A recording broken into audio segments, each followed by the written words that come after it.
Hello, मैं Pankaj sir, आप सभी का स्वागत है हमारे यूट्यूब चैनल जीएसपी क्लासेस @ पर। आज का सेशन मैं लेकर आया हूँ फिजिक्स भौतिक विज्ञान पार्ट टू यहाँ लिख देते हैं पार्ट 2। पार्ट 1 आप लोग देख चुके होंगे, जिसमें हम chapter 1 unit and dimension start किए हुए हैं। Chapter 1 unit and dimension. तो यूनिट एंड डायमेंशन में हम सबसे पहले जान चुके हैं फिजिकल क्वांटिटी किसे कहते हैं। फिजिकल क्वांटिटी को परिमाण और दिशा के आधार पर दो भागों में बांटे थे, एक स्केलर क्वांटिटी, दूसरा था वेक्टर क्वांटिटी। स्केलर क्वांटिटी के बारे में बताए थे, अदिश राशि जिसमें दिशा न हो, सिर्फ परिमाण हो, उसे अदिश राशि कहते हैं। और वेक्टर क्वांटिटी सदिश राशि जिसमें परिमाण के साथ साथ क्या हो, दिशा भी हो, उसे वेक्टर क्वांटिटी कहते हैं। एग्जाम्पल में अदिश राशि का एग्जाम्पल दिए थे, जैसे दूरी, चाल, कार्य, ऊर्जा, ऊष्मा एक्सेट्रा। वही वेक्टर क्वांटिटी का सदिश राशि का एग्जाम्पल दिए थे, त्वरण, बल, विस्थापन, कोणीय वेग, कोणीय त्वरण, चुंबकीय क्षेत्र, चुंबकीय प्रेरण, ज्योतीय तीव्रता, बलाघूर्ण एक्सेट्रा। आगे देखे थे हम जो दो सदिश राशि का जब गुणनफल करते थे, एक सदिश राशि होता था उसे डॉट प्रोडक्ट कहते थे, और दो सदिश राशि का गुणनफल जब एक सदिश राशि ही होते थे तो उसे क्रॉस प्रोडक्ट कहते थे। आप लोग पहला वीडियो मेरा पार्ट 1 देख चुके होंगे। जो भी मित्र, जो भी भाई नहीं देखे हैं, जा कर के पहला वीडियो देख सकते हैं। चलिए अब मैं देर न करते हुए स्टार्ट करता हूँ। तो आज हम जानेंगे पार्ट 2 में यूनिट एंड डायमेंशन का ही यूनिट किसे कहते हैं। किसी भी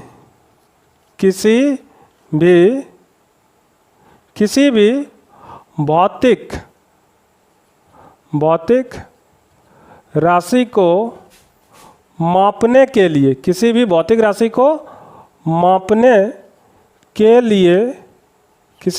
राशि को मापने के लिए किसका दरकार पड़ता है, मात्रक की आवश्यकता पड़ती है। इसे क्या बोलेंगे, इसे ही क्या कहते हैं, मात्रक या यूनिट कहते हैं।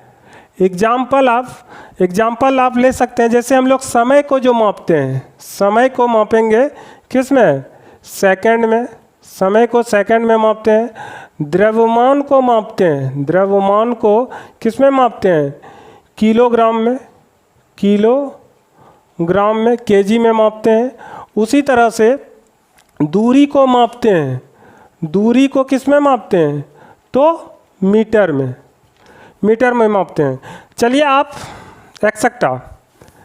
एक्सेट्रा इत्यादि। चलिए आप आगे देखते हैं।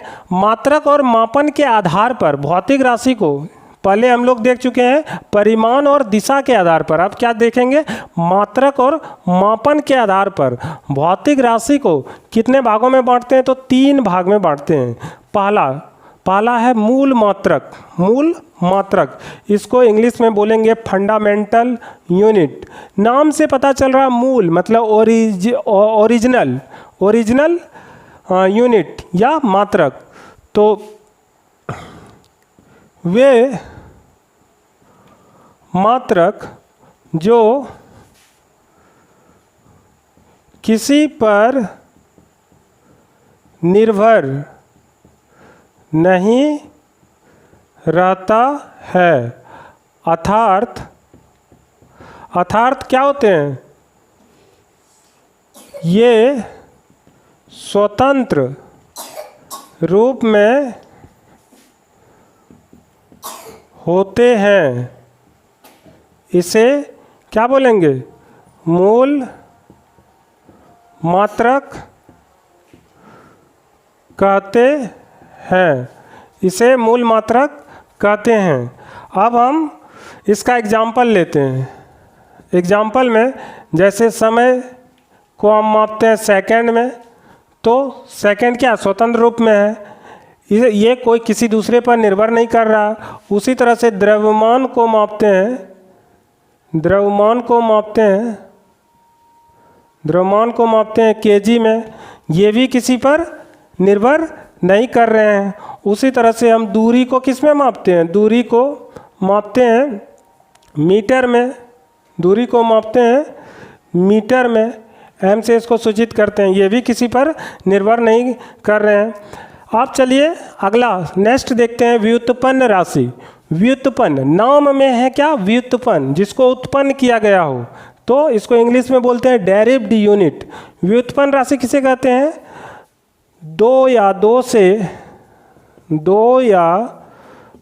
से अधिक मूल मात्रक का प्रयोग करके या राशि का प्रयोग करके, राशि या मात्रक का प्रयोग करके जो प्राप्त होते हैं उसे क्या बोलेंगे, व्युत्पन्न मात्रक कहते हैं। अर्थात व्युत्पन्न मात्रक जो है वो क्या है, मूल मात्रक पर क्या करता है, ये निर्भर करता है। एग्जाम्पल में क्या हो जाएंगे, एग्जाम्पल में हो जाएंगे जैसे त्वरण हम ले सकते हैं, त्वरण का क्या हो जाएगा, मीटर पर सेकंड स्क्वायर। आप देख सकते हैं यहाँ मीटर एक मूल मात्रक है और सेकंड भी अपने में एक मूल मात्रक है, और दोनों मिल करके त्वरण का मात्रक बना है। उसी तरह से चाल का मीटर पर सेकंड, इसी को चाल या वेग दोनों का एक ही होते हैं, मीटर पर सेकंड। इस तरह से एक्सेट्रा। पूरक मात्रक किसे कहते हैं, कॉम्प्लीमेंट्री यूनिट किसे कहते हैं। व्युत्पन्न में क्षेत्रफल का भी आप एग्जाम्पल ले सकते हैं। क्षेत्रफल में क्या होता है, लंबाई इंटू चौड़ाई, L इंटू बी।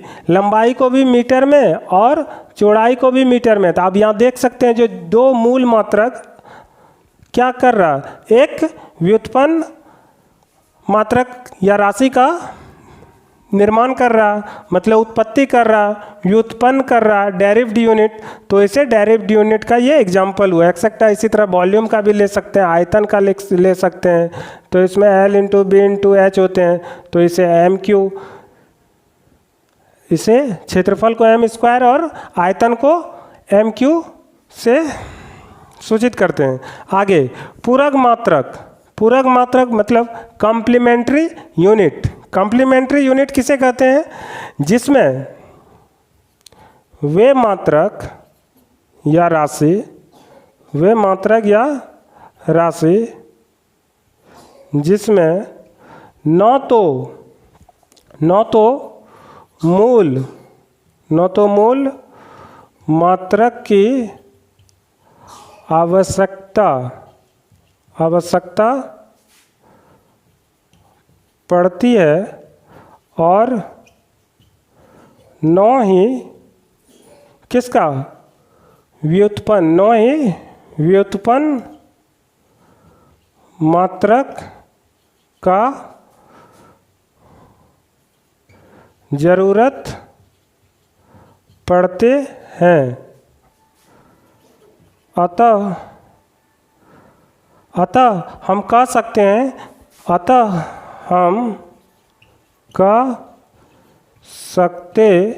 हैं वह मात्रक जो न तो मूल मात्रक से और न ही व्युत्पन्न मात्रक से मिलकर बने हैं उसे क्या बोलते हैं, पूरक मात्रक या कॉम्प्लीमेंट्री यूनिट कहते हैं। जो न मूल और न व्युत्पन्न से मिलकर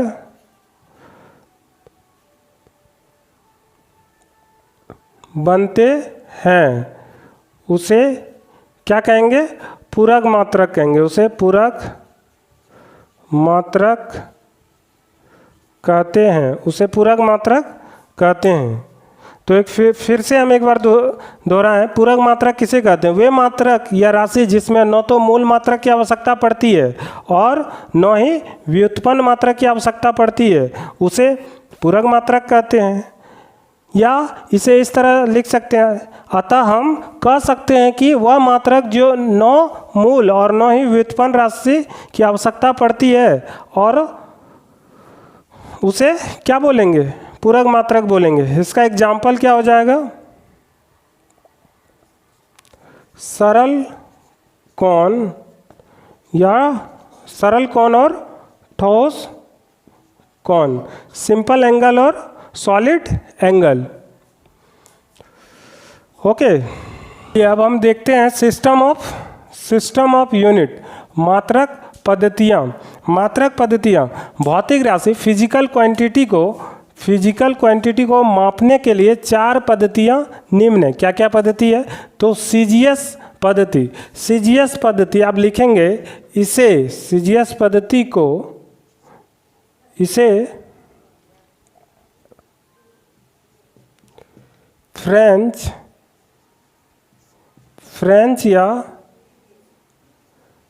मैट्रिक, इसे क्या कहते हैं? फ्रेंच या मैट्रिक पद्धति कहते हैं। इसे फ्रेंच या मैट्रिक पद्धति कहते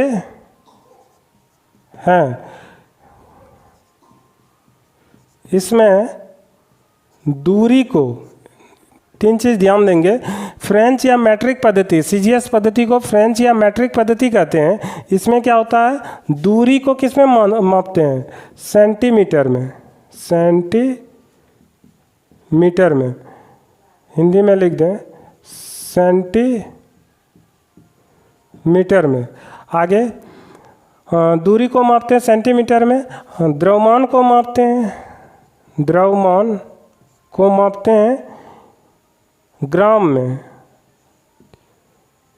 ग्राम में।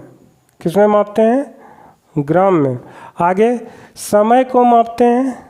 समय को किस में मापते हैं? तो सेकंड में। समय को किस में मापते हैं? सेकंड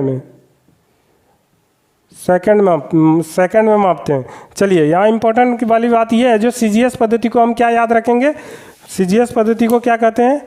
फ्रेंच और मैट्रिक पद्धति। नेक्स्ट, एफपीएस पद्धति, इसे ब्रिटिश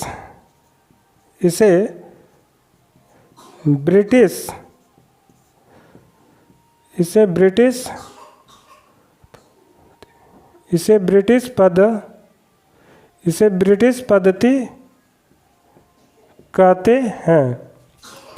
इसमें क्या होता है? इसमें याद रखेंगे दूरी को क्या करते हैं? फुट में मापते हैं। इसमें दूरी को किस में मापते हैं? फुट में मापते हैं। और द्रव्यमान को मापते हैं। द्रव्यमान को किस में मापते हैं? तो द्रव्यमान को हम किस में मापते हैं? पाउंड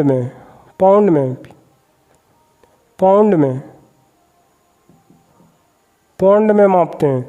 उसके बाद समय को किस में मापते हैं? तो समय को यहाँ भी किस में मापते हैं? सेकंड में। समय को सेकंड में मापते हैं। चलिए, आप देखते हैं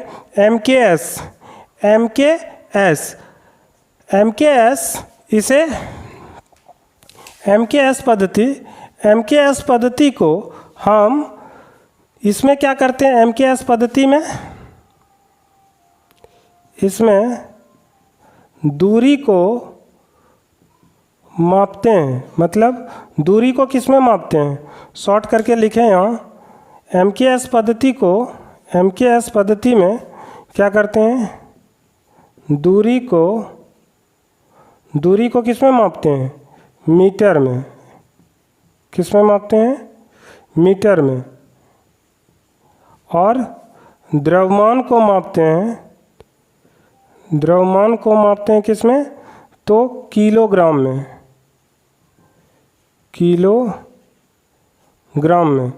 आगे समय को किस में मापते हैं? समय को मापते हैं सेकंड में। अभी तक हम देख रहे हैं, इम्पोर्टेंट वाली बात यह है, जो सीजीएस पद्धति और एफपीएस पद्धति और एमकेएस पद्धति तीनों में समय का मापन जो है एक ही है। क्या है? यहाँ भी सेकंड है, यहाँ भी सेकंड है, यहाँ भी सेकंड है। याद क्या रखना है? सीजीएस में दूरी को मापते हैं सेंटीमीटर में, एफपीएस में दूरी को मापते हैं फुट में, एमकेएस में दूरी को मापते हैं मीटर में, और सीजीएस में द्रव्यमान को मापते हैं ग्राम में, और एफपीएस में द्रव्यमान को मापते हैं पौंड में, और एमकेएस में द्रव्यमान को मापते हैं किलोग्राम में। ठीक है, अब हम देखते हैं एसआई पद्धति।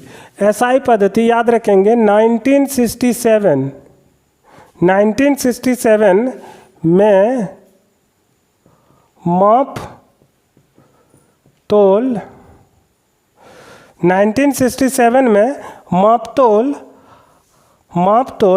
जनेवा अधिवेशन, मापतोल जनेवा अधिवेशन में इसे मान्यता या स्वीकार किया गया, मान्यता दिया गया, और इसमें एमकेएस सिस्टम को ही माना गया। अतः दूरी को किस में मापा? मीटर में। दूरी को किस में मापने को कहा? मीटर में। और द्रव्यमान को किस में? तो केजी में, किलोग्राम में। और समय को किस में मापने को कहा? तो सेकंड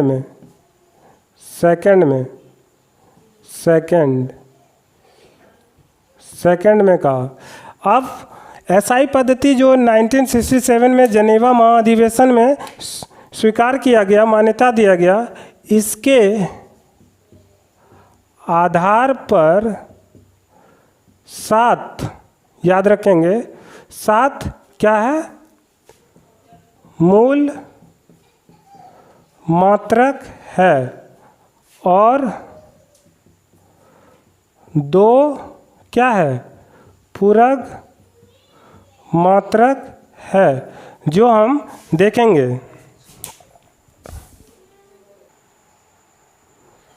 हेलो, जैसे मैं बोल रहा था, इसके आधार पर हम ये एसआई पद्धति जो 1967 में मापतोल जनेवा महाअधिवेशन, कहाँ हुए थे? जनेवा में हुए थे, जिसे महाअधिवेशन के नाम से जाना जाता है। इसे मान्यता, इसमें क्या किया गया? एसआई पद्धति को मान्यता दिया गया, जिसमें एमकेएस के जैसा ही इसे रखा गया, जिसमें दूरी को मीटर, द्रव्यमान को क्या? केजी, और समय को सेकंड दिया।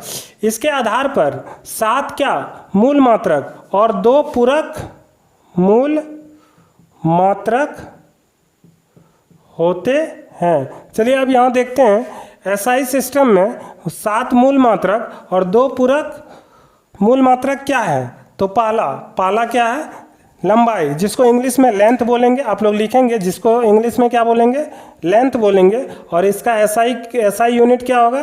तो मीटर होगा। इसको सूचित किससे करेंगे? तो एम से करेंगे। अगला नेक्स्ट द्रव्यमान को क्या बोलेंगे? मॉस, MASS, मॉस, जिसका एसआई यूनिट किलोग्राम, और संकेत इसका क्या होगा? केजी होगा। नेक्स्ट तीसरा नंबर समय को तो टाइम बोलते हैं। इसका एसआई यूनिट क्या होगा? सेकंड। इसको सूचित किससे करेंगे? एस से करेंगे। उसके बाद चौथा क्या है? तो ताप। चौथा है ताप, जिसे क्या बोलेंगे? एसआई यूनिट क्या होगा? केल्विन, जिसको के से सूचित करेंगे। उसके बाद पाँचवा क्या है? तो विद्युत धारा। पाँचवा है विद्युत धारा, जिसको एसआई यूनिट बोलेंगे एम्पियर। संकेत इसका क्या हो जाएगा? ए। विद्युत धारा को इलेक्ट्रिक करंट बोलेंगे। ताप को तो टेम्परेचर बोलेंगे, जिसका एसआई यूनिट केल्विन बताए। और संकेत क्या है? तो ए है। चलिए अब और 2 बचे हैं, उसको लिखते हैं फटाफट।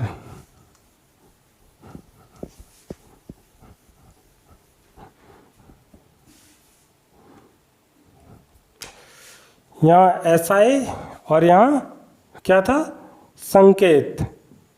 तो चलिए छठा नंबर क्या हो जाएगा, पदार्थ की क्या हो जाएंगे, पदार्थ की अवस्था, पदार्थ के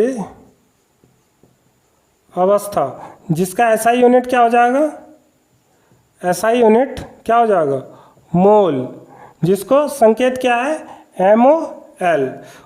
सातवां ज्योतीय तीव्रता, ल्यूमिनस इंटेंसिटी, पदार्थ के सब्सटेंस का मोल हो जाएगा, मैटर ऑफ सब्सटेंस का क्या हो जाएगा, मोल, संकेत है मोल। ज्योति तीव्रता, ल्यूमिनस इंटेंसिटी का क्या हो जाएगा, कैंडला, जिसका संकेत क्या है, CD है। अब चलिए ये 7 मूल मात्रक आपको बताए जो आप याद रखेंगे, और 2 पूरक मात्रक क्या होते हैं, चलिए इसके बारे में चर्चा करते हैं। फटाफट लिखते हैं 2 पूरक मात्रक। एक बताए थे सरल कौन, ये 2 पूरक मात्रक बता रहे हैं। पहला नंबर क्या हो जाएगा, सरल कौन। सरल कौन का एसआई सिस्टम में यूनिट क्या होगा, तो रेडियन, क्या होगा, रेडियन होगा। इसे किससे सूचित करेंगे, RAD से। संकेत इसका क्या हो जाएंगे, संकेत होंगे RAD। दूसरा इसे सिंपल एंगल भी बोलेंगे। उसके बाद ठोस कौन, या इसे सॉलिड एंगल बोलेंगे, क्या बोलेंगे, सॉलिड एंगल। इसे प्लेन एंगल। तो सॉलिड एंगल का क्या हो जाएंगे, स्टे रेडियन। संकेत इसका क्या हो जाएंगे, संकेत इसका होंगे SR, स्टे रेडियन। चलिए आज का वीडियो यहीं समाप्त करते हैं। आपको, मुझे उम्मीद है कि आपको पूरा समझ में आया होगा। आगे इसी तरह निरंतर मैं बना रहूँगा, आपके लिए नया पार्ट 3 वीडियो लेकर के आऊँगा, जो इससे आगे चर्चा करेंगे हम यूनिट एंड डायमेंशन का। यूनिट यहाँ आज कंप्लीट होता है, आगे हम नेक्स्ट वीडियो में चर्चा करेंगे इसका बीमा निकालने का। डायमेंशन हम इजी वे में कैसे निकाल सकते हैं, अगर आप गौर करेंगे जितने भी आपको सूत्र के माध्यम से हम इजी वे में हम आपको बीमा निकालने के लिए नेक्स्ट वीडियो में पार्ट 3 लेकर आऊँगा और उसमें आपको सिखाऊंगा। चलिए वीडियो को लाइक, शेयर एंड सब्सक्राइब जरूर करें। थैंक्स GSP परिवार।